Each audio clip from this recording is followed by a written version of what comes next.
I'm Patrick Bailey with iQlist.com. Today is March 21st, 2018, and I kind of wanted to go over the fact that I've passed my first 1 kilometer of filament feeding through this machine.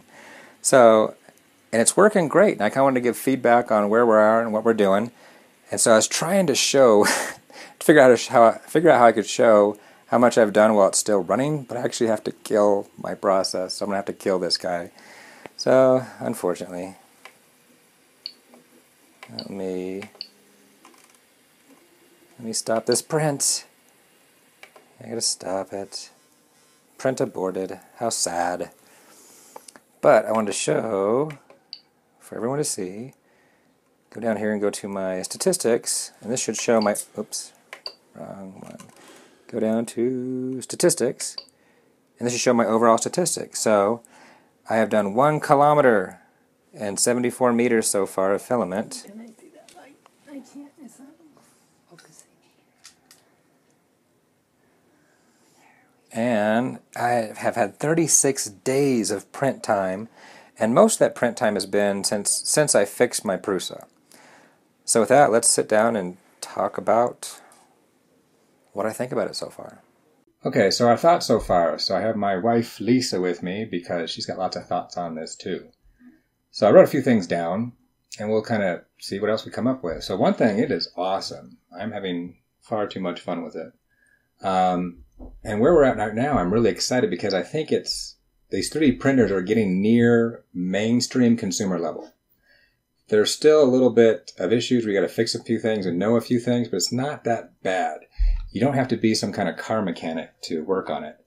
And since my first major fix that I did with this, when I first built this Prusa, I did something wrong. I constructed it wrong. I finally got it fixed. I did a video on what I did to fix it. And since then, I've had no real issues except for finally today. I finally had one issue where it was trying to grab it, it's going da, da, da, da, da, da, and it couldn't pull it through. And I've had that happen a little bit before. Is that because it got stuck up on the... No. You just couldn't grab. No, I'm not sure what happened. Something got stuck in there. So before when that happened, I would heat it up and pull it out and then cut it and put it back in again. And it was fine. I've had some minor ones, but this one was a little more serious.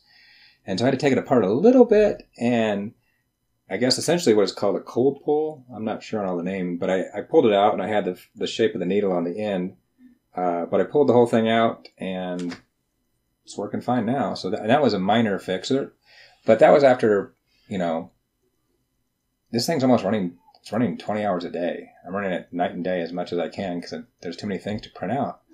And so after all, 1 kilometer of filament and a constant 30 days of use, I've only had one problem since the fix.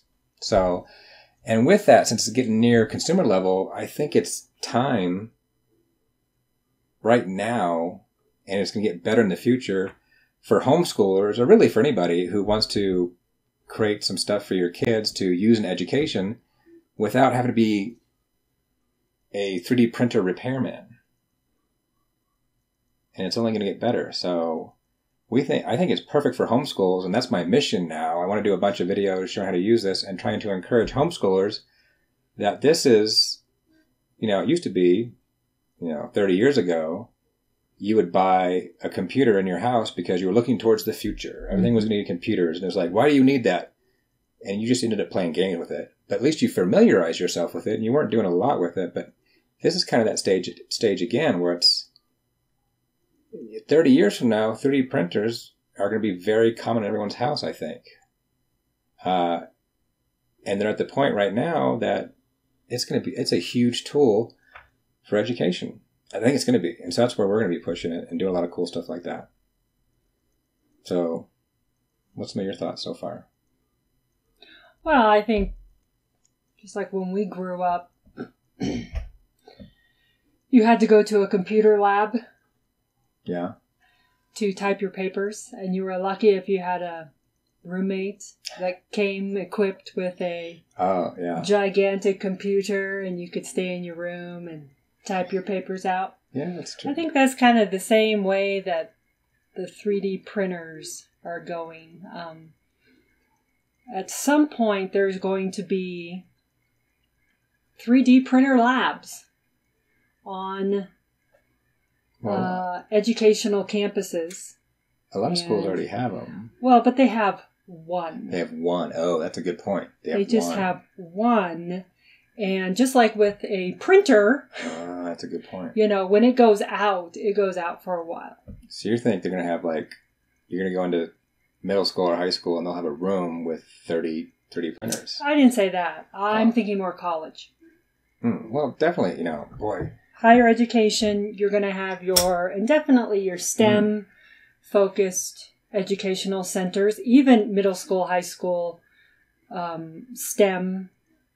They're going to have these 3D, and I'm thinking into the future. Yeah, not the next year, not the next 2 years. No. But there'll be a start 5 years from now. Mm-hmm. I didn't think about that. And so I think the more that you become aware of them and the more your kids become aware of them, the better off they're going to be for it. And the fact that you can use it now to create manipulatives that enhance your curriculum is just a bonus, because by the time they become old enough, they're going to be creating their own things for science projects and car races. And by the time they get into college, molecular structures, and this is it. Yeah. It's coming down in price. The maintenance is coming down. Mm-hmm. So it's a win-win. Yeah, I mean, like back in the day, you had to be a computer expert to just have a computer, or know that, hey, I'm going to have to call someone every 6 months to come help fix it.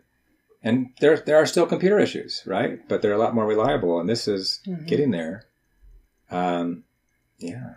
Some other thoughts I had, being new and a month into this, and so far, and this is using it for a month guy thoughts. So when I first, saw this, there's all these different materials. And if you're new to this, you'll see there's PLA, there's ABS, there's PETG, there's all these materials. There's glow-in-the-dark materials, all these fancy materials. And so for a new guy in your first month, so far I would say just do PLA and no special PLA. In fact, we just got a glow-in-the-dark PLA, but the glow-in-the-dark has abrasives. And so I actually went and bought another nozzle, and that's a whole other story. But I would say for your first month, first couple months, keep it simple. PLA, and don't do glow-in-the-dark. Don't do special materials. Just do PLA. Make sure it stays successful for quite some time. Yeah. And also with the PLA, it's made from corn oil and things like that. So it's, it can be used in compost. So you can from organic. You don't have to worry about materials. Recycling or throwing it in the trash because it's organic in a way. I don't quote me on that. I'm still learning, but I know it's a lot more friendly and it's biodegradable. It's biodegradable. Yeah, it's made from corn. Another thought I had when I first started the needles, get over precision. So I was not under the delusion that I would make something smooth. Oh, yeah. I was not under the delusion, but I thought, hey, this thing can get super fine, and you can get down to you can get smaller needles, which I didn't buy any yet. But you can also do smaller layers. So the first thing I did is I want to print this, and let me go to the finest layer I possibly can. Well, this will take 50 hours to print. Okay, and there's really not a whole lot of a difference. So I'm just keeping it on the optimal. There's more rougher ones you can do. I haven't really tried that. But the Prusa optimal, that's all I've been using, and I've been happy. And also to know that 3D printing is a process, just like CNC machining or wood carving, and so or metal bending. And so if you try to make something, if I'm going to try to make something look like wood, go work with wood. This is a process. So this makes things in a certain way, and they look a certain way. And I'm not going to smooth things. They're going to be a little rough, and that's just the way 3D printing works. And as a new guy for the first month, I would say don't do anything fancy. Don't try to make things perfectly smooth. No reason to. Don't make them perfectly this or that. And know that this is a type of manufacturing process that has its pluses and minuses. And don't try to force it to do something it can't. That's one thought. Might be able to change that as you get more time, more experience. Yeah. More 3D printers. More 3D printers. Yeah, 6 months from now, I may change my tune. Yeah. But for a first month guy, that's what I'm saying. As a new person, I would say... Keep it simple. Keep it simple, yeah. Have fun. Be successful. Yeah, I'm having lots of fun. Another thought, I'm still working on the noise. I did a video on trying to silence this thing, and I'm not going to go into this in any great detail, but another thing, I just actually made a new table for this guy. And what I did is I wanted to add more mass. So maybe I'll do a video on it if I do some more silencing things. But all I did is I put carpet underneath it. I have 2 boards. And inside of those boards, I kind of wanted to be cheap. And so I looked around because I wanted to add mass. And the only thing I had on hand that was heavy were bricks. And so I actually have bricks inside of there. And I put mats in between them so they're all tight and tightly fitting. And I screwed it all down. And so I have this giant mass in here.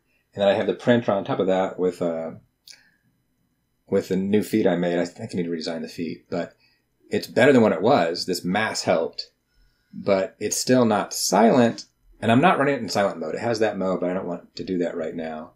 And I leave it running all night, and the only thing I've done recently is if I run it at night, I run it slower.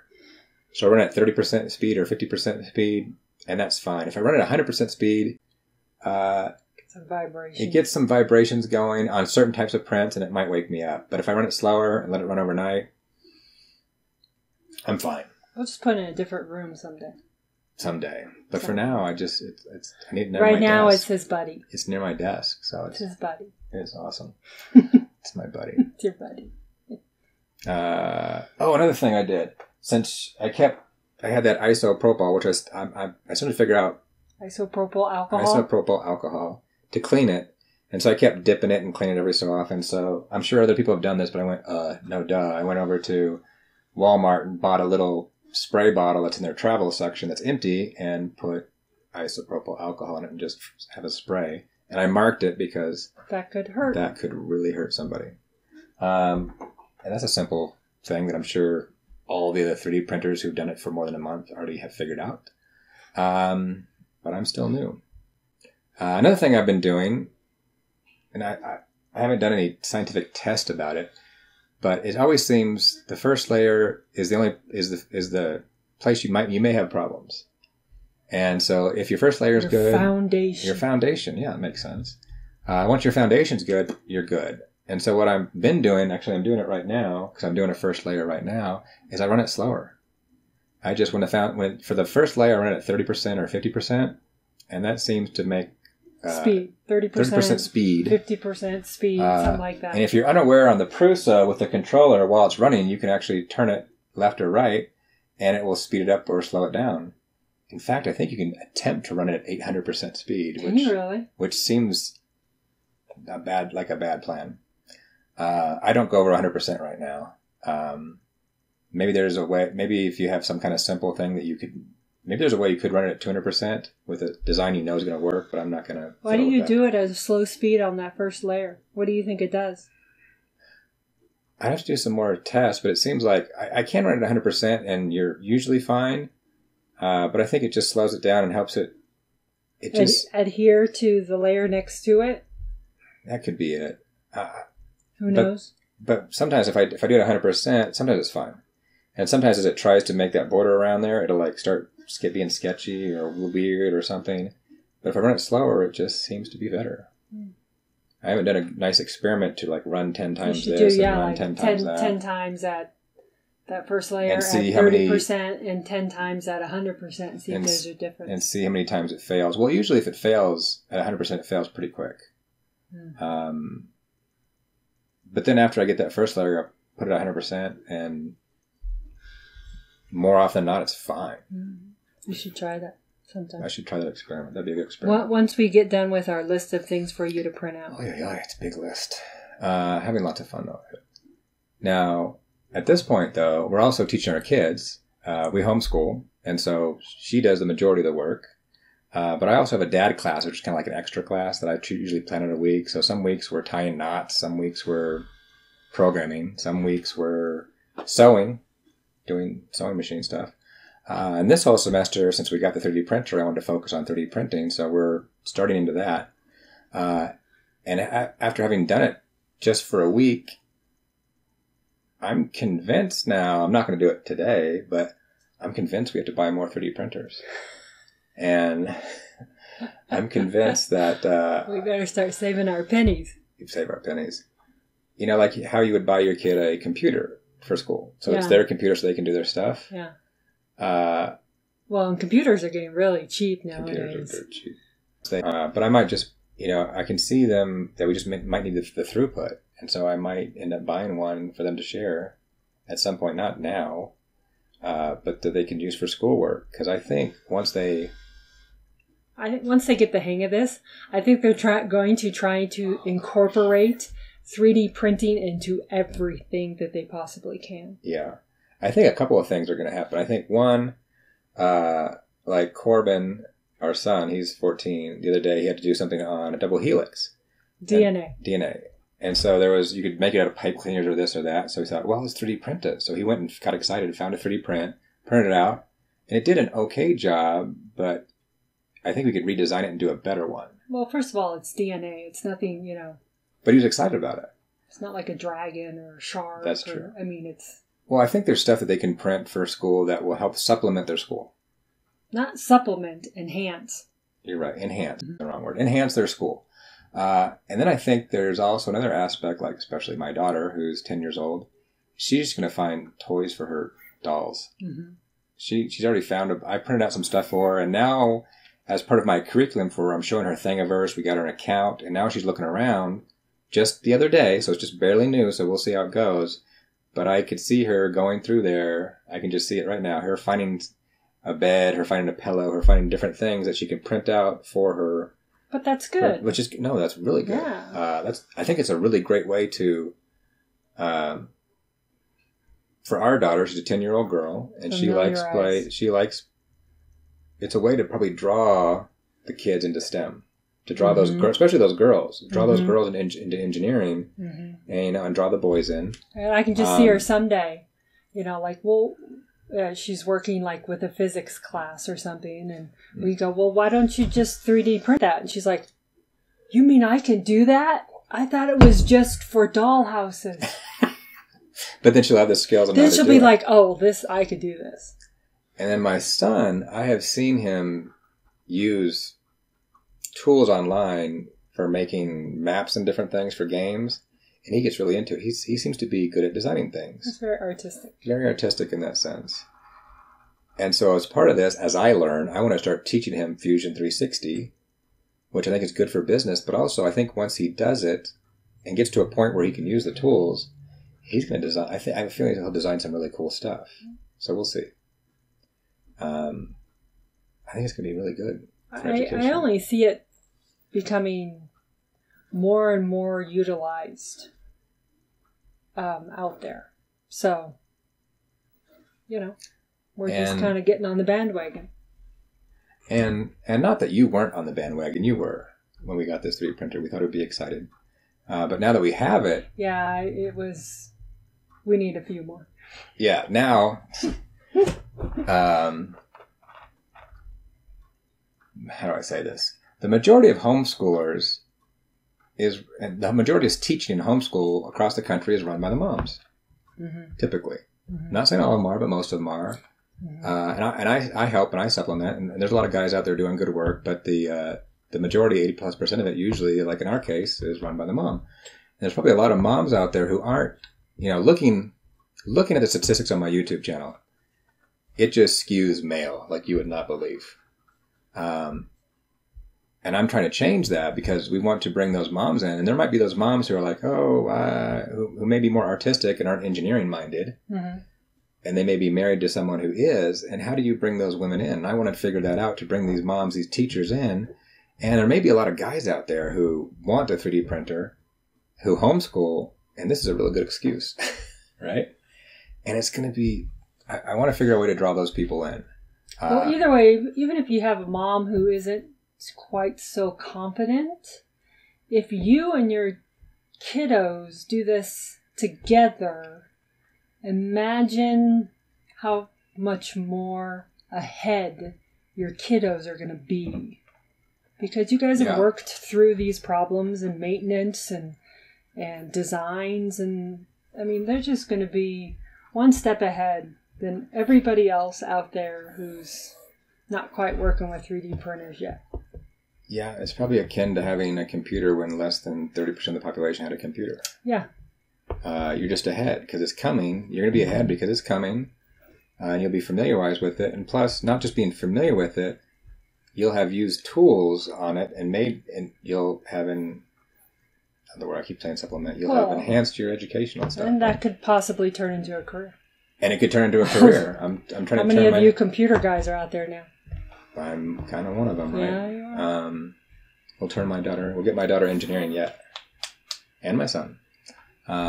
We could hire him out to go out and maintenance the 3D printers. For moms. Hey, if that's a good idea. We're not there yet, but 4 years from now, will there be enough printers out there to justify some repair guys out there? I don't know. That'll be a big deal. Yeah.